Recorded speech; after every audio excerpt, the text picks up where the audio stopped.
in between my sophomore and junior year of college, I was back home in Atlanta working out at Gold's Gym where I had my personal trainer. And I remember I was doing lat pull downs when my personal trainer came over from high school, and he was talking to me, just catching up and see how things were going. And he at one point asked me if I'd ever thought about being a personal trainer before. And I was like, not really, but like, I think that'd be cool.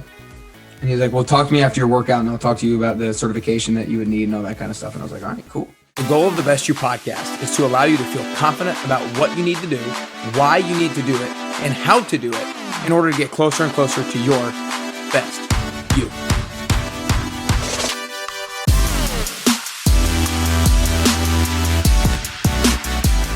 What's up, everybody? Welcome to Nick Carrier's Best You podcast. I'm super stoked to have you all on today, and I am super pumped to have the one and only Nick Carrier on the pod today. So thanks, Nick, so much for spending the time with me today. What's up, everybody? Today, I could not be more amped, fired up, stoked, excited to bring on my very own little sister, Kelsey Carrier. Really excited about today's podcast. One of the more unique episodes I've ever done. And the way I just want to start today is by having my little sis introduce herself just a little bit. Let's do how old you are, where you went to school, your college background a little bit, and where you currently live and what you do. Yeah, so I'm Kelsey, as you all may know, and I am 24. I'm Nick's little sister, just under 2 years younger than him. And I live in Denver currently, recently moved from Atlanta, but born and raised in Atlanta. And I went to school, started off at Vanderbilt playing soccer, ended up quitting soccer. I transferred to UGA, where I graduated from there in the business school. And I work in consulting and have been at my company for about 2 years now, just over 2 years. And yeah, that's a little bit about me. And I'm a little nervous because Nick always does tons of research on all of his podcast guests, and I haven't done that much research on him. I think you've done about 24 years of research. I think we'll be all right. No, I'm just kidding. I think I know a little bit about you, but so let's see. Where do I want to start today with my podcast guest? So Nick, I think we can get back to our growing up story a little bit later, but let's start off with you telling your listeners maybe that don't know you, don't know much about you, haven't been following you all along, but tell us a little bit about who you are, what you currently do, and then we'll get back to how you got there. Man. All right. So what I currently do is I have like 3 different gigs right now. I coach at Orangetheory a few days a week, which I've been doing for almost 6 years now. And then I also coach at Echelon Fitness, which is a fitness company that is essentially kind of a competitor of Peloton. And they record in 2 different studios across the country. There's one in Chattanooga, Tennessee, and one in Miami. And Nashville is just about 2 hours north of Chattanooga. So every single Sunday, I drive down to Chattanooga and I get to stay with a very nice family that allows me to stay in their basement bedroom.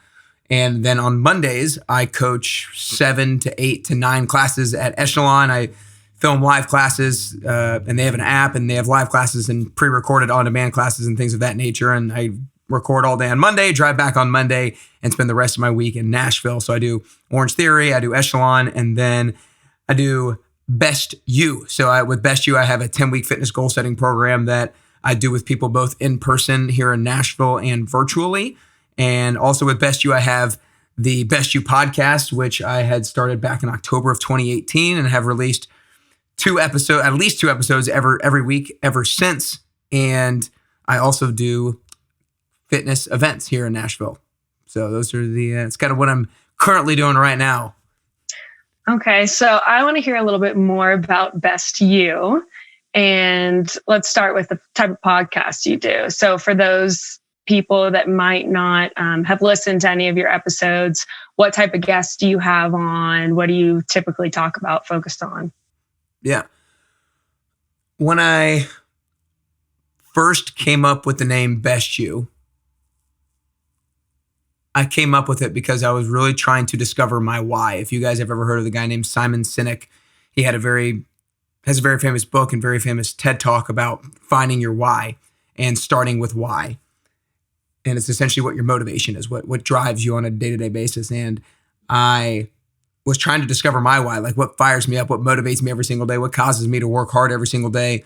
And I really kind of dug deep within myself and asked myself that question for weeks and weeks. And what I kept coming back to is I just want to be the best version of myself. And I didn't like that I kept coming back to that because I kept seeing YouTube videos, podcasts, everybody was saying best version of yourself. And I hated to have what seemed to be a cliche why or a cliche motivation. And so I kept doing more work, but that's what I just kept coming back to. I just want to improve myself. I want to get better. I want to be the best version of myself. And then I realized why I didn't like coming back to that conclusion. And it was because so many people say that you should get closer to the best version of yourself, but they don't tell you how. And so when I kind of realized, when I had that realization, I was like, wait, I want to know how. I want to create a framework. I want to define a framework through which I can work in on a day-to-day basis, on a week-to-week basis, on a month-to-month, year-to-year basis that I can follow that gives me confidence that I'm getting closer to the best version of myself. And so that was kind of the whole thought behind the naming of Best You. And the podcast essentially is me interviewing other people that I look up to, who I feel like have done a really good job up to this point in their life, getting closer to the best version of themselves, and essentially asking them how they've gotten to this point and how they are continuing to work on getting closer to the best version of themselves. And I have anywhere from athletes, I have best-selling authors, I have broadcasters, I have musicians, I've had comedians, I've had, you name it, any kind of different guest who has been successful in their industry. And that's what I do. I ask them how they got there and what they're currently doing to continue to work on getting closer to the best version of themselves. I hope that is specific enough of an answer for you. Yes.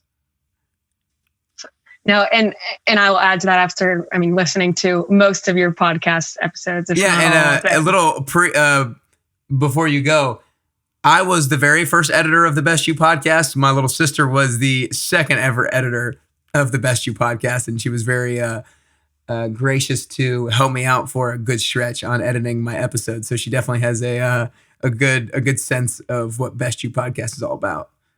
And yep, I edited out all of Nick's mess ups, his profanity, all kinds of stuff we had to take out there. That's amazing. No, but I was going to say, when I listen to your podcast, I just think each guest is truly so different. And like Nick said, there is just different occupations, very different perspectives out there, but each guest does have such good things to say, good advice, just cool words of wisdom that come from all different places. But I think too, Nick, one of the coolest things, like I think you and I can relate so much that, we've similar personalities. And I think we probably have always felt that we want to get to that best version of ourselves, but I don't think I would ever have thought to put those words to it until you really started Best You. I think we've always had, the innate natural desire to be better people, aspects of our life, but never would I have thought to put, this framework around it. But I think it's so cool that that's what you're doing, and that's what you're going to grow.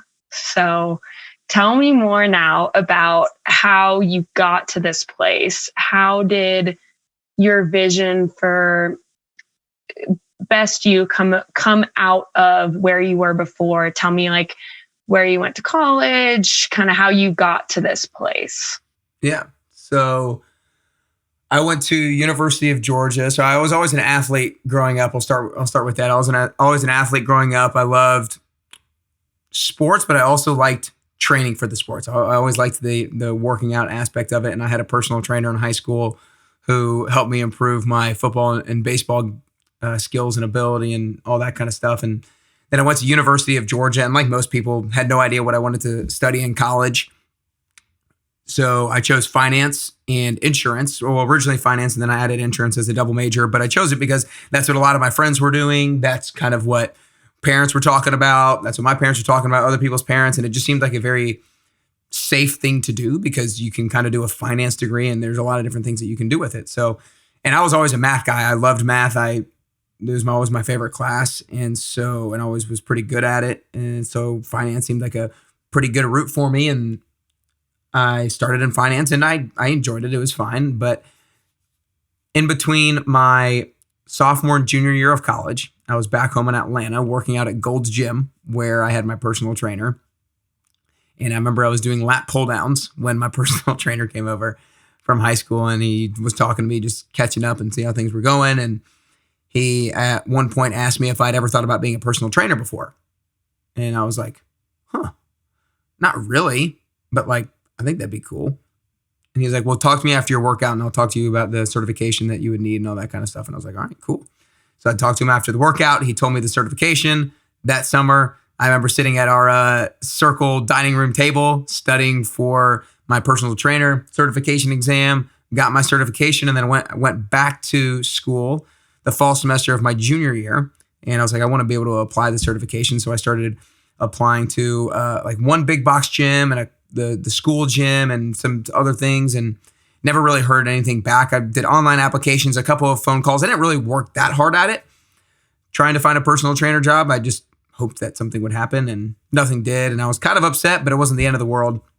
And then one day I saw an orange tent in a parking lot called Orangetheory Fitness. And I still remember I was driving a bunch of my friends.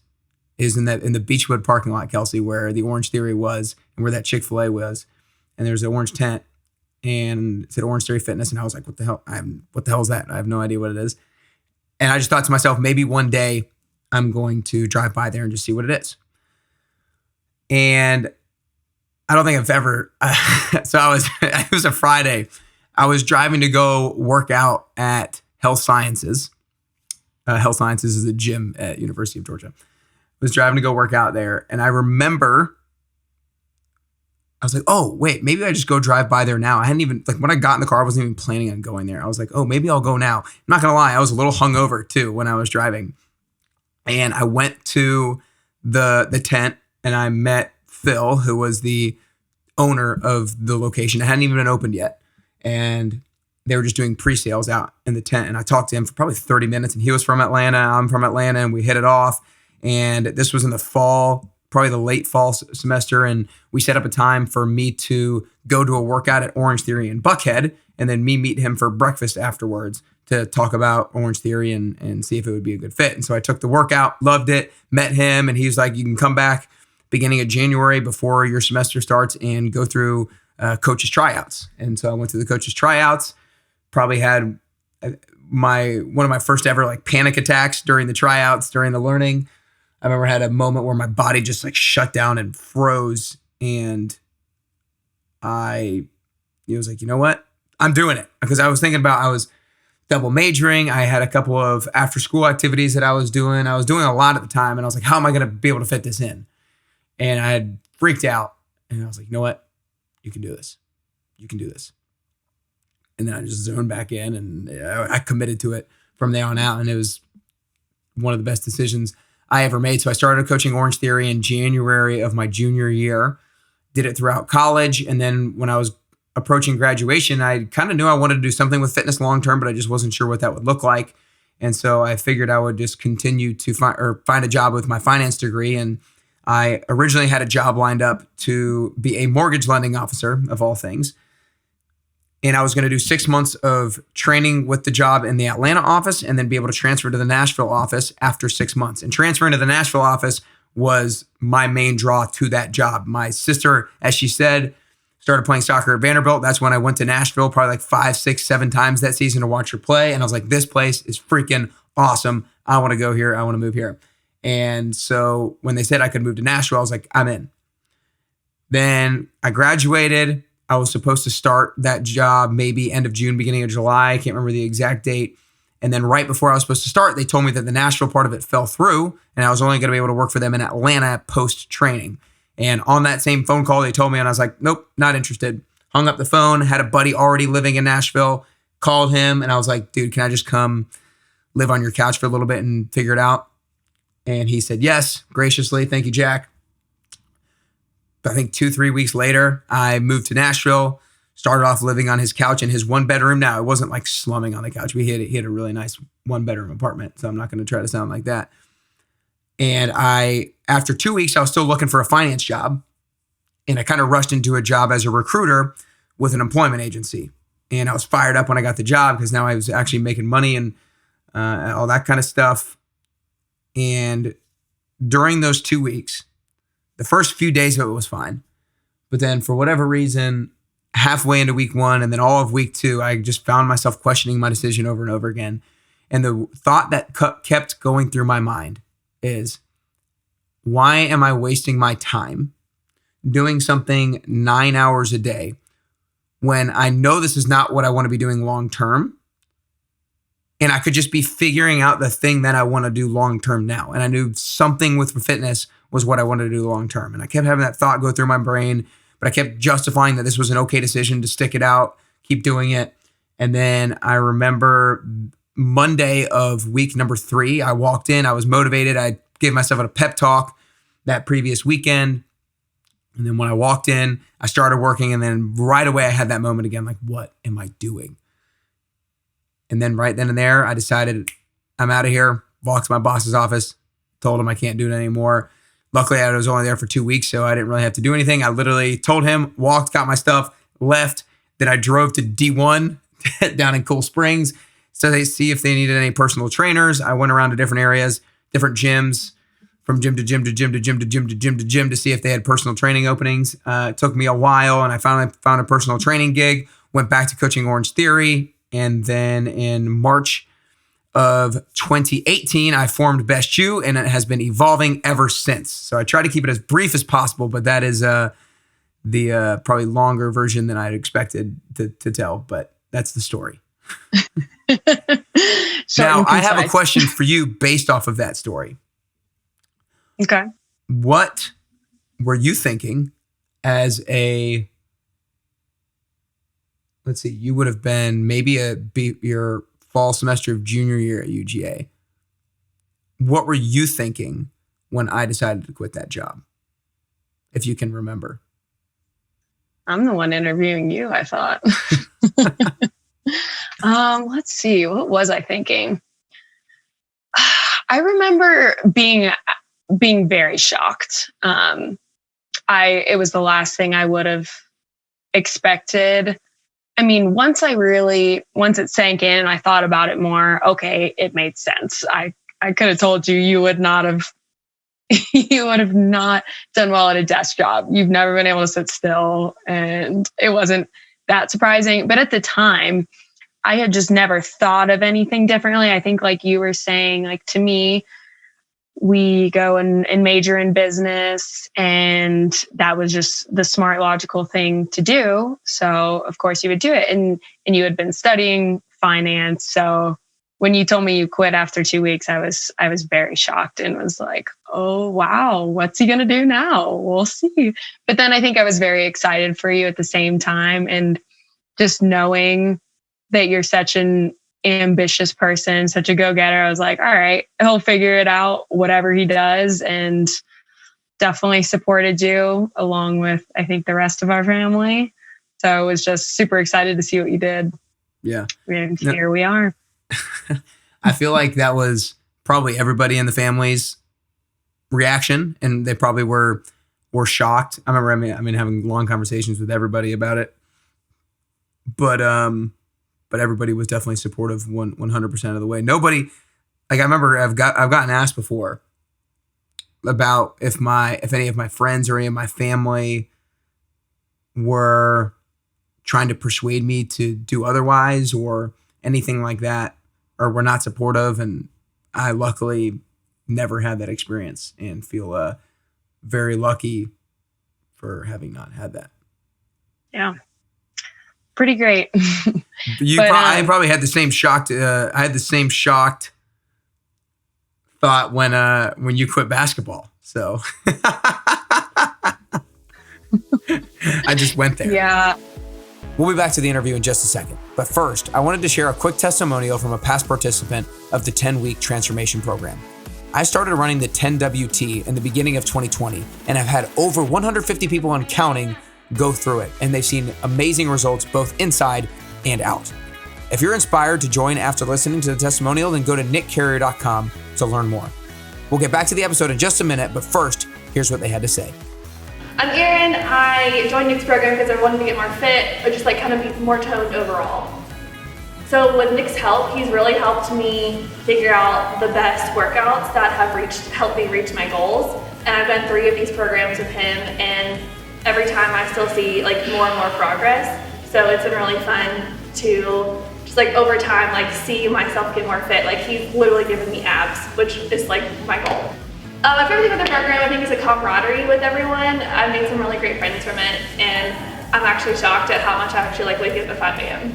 You should definitely join Nick's 10-week program. I think you were more upset than anyone when that happened. And for the record, I quit basketball just for my last year of high school when I thought I needed to focus on soccer for my scholarship. And I will say I have regrets. I loved playing basketball and I missed that season. So, well, Nick, it's easy to say that you regret something in hindsight, but like I have a lot of thoughts about the feeling of regret, because just because you regret something in hindsight doesn't mean that you wouldn't have been mad in the middle of something, in the middle of the thing. Like you might have still been like mad at yourself for continuing to do basketball if you had continued that. But yeah. Anyways, I wanted to go there real quick. Just I don't know. I used to wake up with her and drag her because it was probably more my idea more than hers, to go to school early so I could help with her shooting free throws and help just shooting, and I would rebound for her and all that stuff. It was so much fun. Nick, do you remember when we would practice free throws and you would make me close my eyes and I'd basically I would of course hit every free throw in the mornings, and then when it came to the games, it was not as pretty, but yeah. You got better at them though. You definitely got a whole lot better at them from the practice. Agreed. But yeah, Nick has always been my biggest cheerleader, my coach, my whatever you want to call it, but always the most excitable person, the one running up and down the sidelines of whatever sport I was playing, and giving me all of the best coaching advice. Mom and Dad would say that when we were young, right? I was like running up and down the soccer sidelines. Yeah, always. That's amazing. I always thought it was funny when I would like sit over at Marist in the student section and try to get like 3 or 4 people over there with me during the basketball games and yell at the refs at the top of my lungs. And you haven't changed a bit. I bet the people that know you today as a coach, especially in Orangetheory classes, are not surprised to hear us talk about that at all. Yeah. So that leads me to my next question. So in your little background introduction, you talked a lot about Orangetheory, and you are still doing Orangetheory today. So what the heck about Orangetheory gets you so excited? Like, why are you so passionate about it? What do you love so much about it? There's definitely a few things. And the first thing that is probably definitely the top one is, I think, just a group fitness thing in general, that I loved team sports so much. And I think back a lot to wrestling. So I wrestled for 2 years in 7th and 8th grade, and then I quit after that. And at the time, I told myself I quit because I was focusing on baseball and football. And I think that was the main reason. But I also think a big thing is I just don't think I liked individual sports as much as team sports. I think I love so much working with a group of people towards a common goal. And when I went to college and I wasn't playing or like sports anymore, intramurals was one outlet for me for that. And I absolutely loved intramurals. And then when I found Orangetheory, that was another outlet of everybody working hard together kind of towards achieving a common goal. And it was in a high energy type environment with the music going. And I loved the workout myself because I felt like it was high intensity. I liked getting after it on the treadmill. And football and baseball, we would run sprints a lot. And so it kind of channeled that in me as well. And so there's a lot of that, the athletic component. And, as good as anybody, I have always enjoyed an audience. And so I think something happens to me when a mic goes around my head that I just love the aspect of performing and creating an atmosphere, creating a high energy, inspirational type atmosphere for people. And so I think all those things combined has kept me there for so long. And like, not to even mention the workout itself, how the business is run. Like, the workout itself is very intentional. The people who create the workout from Orangetheory corporate always give you an intention behind why things are laid out and programmed the way that they are. And I'm all about, as you know, intentionality, being deliberate about what you do. And Orangetheory is that from a fitness component, where I know so many fitness brands and gyms are not that. And then everything is just very professional, very organized. There's systems, there's processes, and so many other gyms don't have that. And so Orangetheory is just a class act and the top notch of the industry as a company, and then all those other things as well in regards to team atmosphere towards a common goal. And I got an audience. You liking an audience? What? So for the record, we're probably going the same place here. But I was wondering if we were going to I really wanted to bring it up at some point during the interview, but I wasn't sure how. Do you want me to tell it, or do you want to tell it? Yeah, this is such a freaking Aarons moment right now. So when Nick and I were little, like Nick said, Nick loves an audience, and to the point where he was always asking me to watch him play video games. So it wasn't, oh, Kelsey, do you want to come play Mario Kart with me? Do you want to come play Super Smash Bros. With me? It was, will you watch me play? Watch me win this. I'm about to win the next level. And I so patiently and so like a loving sister watched him. You did. Oh my gosh, it's too good. It's too good. Yeah. Where was I going before that? Oh, with Orangetheory. So I think part of that was thinking back on it. Part of it, I think, goes back to I don't like doing something individually, working towards a goal by myself, and I felt like we were a team when I was playing the video games. Anyway, that's all of that. I'll stop there. We were a team, always been a team.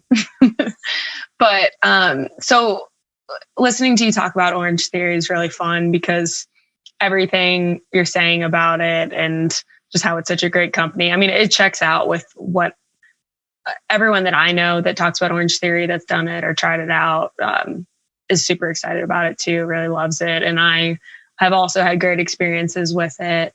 You know, I worked at the front desk for a little bit with you. I had a blast, and I think the people there are great. So really love that you're able to channel all of that energy there. But how would you relate the workouts that are done in Orangetheory to what your kind of workout philosophy is? Like, tell me a little bit about how you go about creating your workouts, what your kind of maybe a little bit of science behind it, of what you believe truly works best for the people that sign up for your program. Yeah. So great question.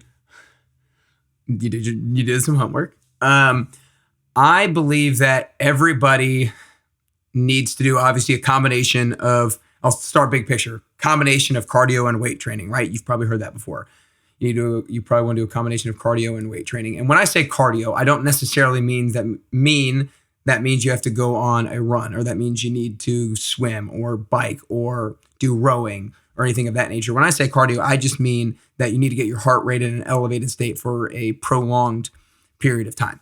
And so I'll talk specifically about the 10-week program right now and kind of branch off from there. So when I do my 10-week program here in Nashville, we meet on Tuesdays and Thursdays. Every Tuesdays, we do lower body day. Every Thursdays, we do an upper body day. So lower body is so fundamentally important for everybody's overall fitness because, one, those are the biggest muscle groups in your body. And so when you train lower body, that is going to feel like the more challenging workout day because you're working the bigger muscles in your body. So it's going to take a bigger toll and a bigger tax on your body, but therefore you're also going to get a bigger return. When you break down a bigger muscle, it takes more from your body to rebuild that same muscle. And so it's going to have a greater metabolic effect on your body and have your metabolism going at a higher rate. So really important that you always have a strong lower body day. And then on Thursdays, we always have an upper body day. And it's funny because I found that so many girls, almost more than anybody, love having an upper body day because they want their arms to look good. They want their shoulders to look good and all that kind of stuff. And so having a really strong upper body day is really important from so many different instances. Obviously, everybody wants to look good. Like so many people will talk about their fitness goals. Like I know it's vanity, but it's reality. Everybody wants to look good to a certain extent. And so that obviously upper body is really important for that, but it's also really important for avoiding injuries. And it's also really important for maintaining muscle mass as you get older. So I'll kind of go specifically to a workout when I think about programming it for like a lower body day. So when I program a lower body day, I want to make sure that there is a certain amount of a few different things. There's a certain amount of traditional going heavy on the weights with a traditional squat, a traditional deadlift, where you're training the major muscle groups with a pretty heavy weight. Then that's kind of aspect number one. Aspect number two is I want to make sure I'm training unilateral work. So I'm training one leg at a time, because when you're training one leg at a time, you're working out any muscle imbalances that you might have. So you're equally strong and capable on either side. And you're also allowing yourself to make sure that you are preventing injuries, because if you are muscle imbalances are going to be one of the things that might cause a potential injury. And then also unilateral work is for balance, and balance is important for a number of things. It's important for working your small stabilizer muscles. It's important for preventing injury. It's important for just actually having balance in real life, which is super key. And then with lower body days, I also make sure I have a cardio component. So I want to make sure there's either some sort of jumping or some sort of running or some sort of maybe rowing, some sort of aspect to it that is going to specifically be designed to get your heart rate elevated. That doesn't mean that the other aspects aren't going to get your heart rate elevated. They might, depending on what it is, depending on what the rep counts are, depending on how the exercises are spaced out, how much rest time there is, things of that nature. But I want to make sure there's another part that is specifically designed to get your heart rate elevated for a specific period of time. And then kind of within that, I want to make sure there's some sort of kind of athletic component as well. That could be a strength. That could be part of the strength. That could be part of the unilateral. It could be part of the cardio. But when I say athletic movement, it means potentially there's some jumping, maybe there's some lateral jumping, maybe there's some stability stuff, but making it so you are more equipped to do things outside of your workout as well, like chasing after your kids, or let's say, this is a kind of a weird example, but I just saw a car driving by. But if you're like walking down the street and a car driving by and you need to get out of the way really quickly, you're able to do that. So many athletic based movements will allow you to prevent injury when you get old, because so many times people get injured when they're old because they're not doing quick twitch type movements. And so if you move really quickly, you're like, oh, and that's when you hurt yourself. You want to make sure that you're training that way to a certain extent during your actual workouts itself. Now, that was kind of a lot. I don't know if that was the best way to answer your question, but I think diving into like specifically how I think about a lower body day is important. I guess lastly, for most people, I would probably prescribe like if you're, let's say you're working out 4 or 5 times a week, I would say a lower body day, an upper body day, a full body day. So those 3, and then maybe you add on an extra cardio. Maybe you add on an extra lower body, an extra upper body, or an extra full body, just kind of depending on what your goals are at the time. But I would say for everybody, you want to make sure that you have a lower body, upper body, and probably a full body in there as well. No, I think that's really helpful. That's what I was looking for. And I think it's cool that you really do focus on, overall fitness. Like you were saying, like you don't want this person to just be in shape for the workout that they're doing. And I think it's really common for people to get stuck in routines of just running or just doing some bicep curls, little arm deadlifts, that sort of thing. So I think it's cool to just have that holistic health mentality. So aside from fitness, aside from working out, I want to hear a little bit more about your philosophy as it comes to nutrition aspect of health. So tell me a little bit about you personally. What is your philosophy on how you should eat, how the general population should eat? Yeah, no doubt. So I've kind of recently boiled down to as simple as a framework as possible. And I've kind of deemed it the 3 rules to clean eating, because I just think that right now there is so much noise out there about nutrition and what you should be doing, what you should not be doing, and what works best for quick results and all that kind of thing. Bunch of fad diets out there. And the first thing I want to say about diets is most diets work not because of what they are, but because of what they're not. If you take somebody who is eating the typical American diet, you're eating fast food a decent amount, you're maybe having, the typical American diet, you name it, and then they go to a plant-based diet, they're going to see positive results. They're going to get healthier. Or if that same person went to a carnivore diet, complete opposite diet, they're going to see results. They're going to get better. If they started doing keto, if they started doing intermittent fasting, if they started doing any of these things, they are going to start being healthier because of what they're now not doing. Let's say somebody, again, decides they want to count their macros. And now that they started counting macros, they are getting healthier. They're losing weight. They're seeing a visual difference in their body composition. It's not necessarily now that you're counting macros and you're falling within your macros. It's probably because you're making better quality decisions when it comes to the foods that you're eating. So it's not always what you are doing, it's what you're not doing that is so often why the change is working. And so one of the quotes that I've kind of come up with recently for myself is, we all eat for short-term pleasure. That's reality. But the magic is in combining short-term pleasure with long-term vitality.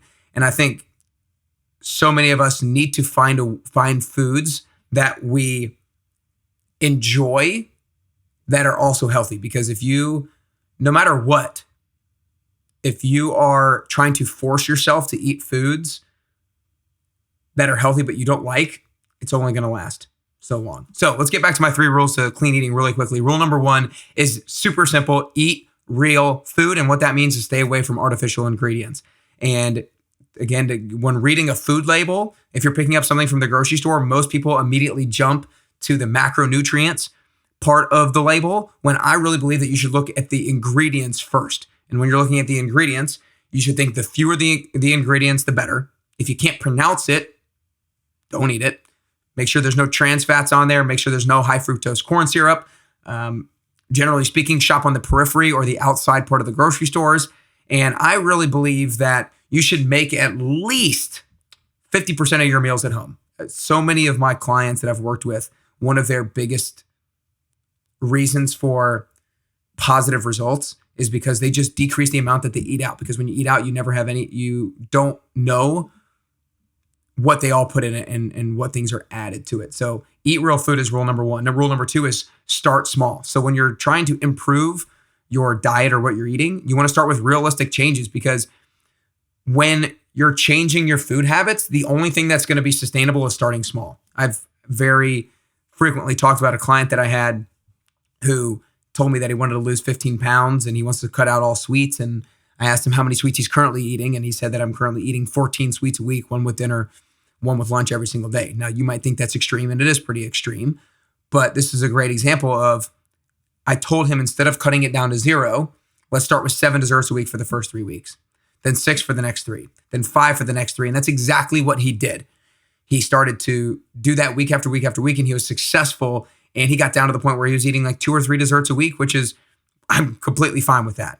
And I've had people decrease the amount of sodas that they're going to drink for the same reason. I've had people increase the number of servings of vegetables that they eat in the same way. So rule number 2 is start with realistic changes, start small. And then the last part is what I've deemed as WAS control, WAS, regulate your water, your alcohol, and your sweets intake. Because I've just found these 3 things to be as controllable things that can make a huge impact.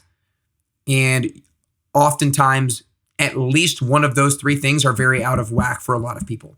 And so with water, you want to try to get to the point where you're drinking about half of your body weight in ounces. That's a good standard to try to work towards. With alcohol, again, it's kind of coach yourself where you're currently at in a realistic sense. And generally speaking, maybe you try to limit yourself to 3 to 5 drinks per week. But again, coach yourself based off of where you're at and scale back from there. Start realistic. And then lastly, with sweets, plan out when you're going to have sweets.